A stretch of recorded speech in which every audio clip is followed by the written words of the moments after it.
To display discounts on product pages in Shopify, you can utilize various methods. Automatic discounts. If you have automatic discounts set up in your Shopify store, such as percentage or fixed amount discounts, they will automatically be applied and displayed on the product page. Ensure that the discount rules are configured correctly in your Shopify admin dashboard.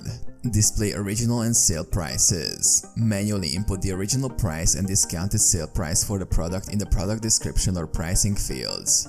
This allows customers to see the discounted price compared to the original price. Use discounts apps or plugins. Install Shopify apps or plugins designed to display discounts on product pages. These apps often offer customization options to tailor the display of discounts according to your preferences. Customize product templates. If you have coding knowledge or access to a developer, you can customize your Shopify theme's product templates to include specific discount information directly on the product page. Promotional banners. Add promotional banners or badges to product images or descriptions to highlight discounts and special offers visually.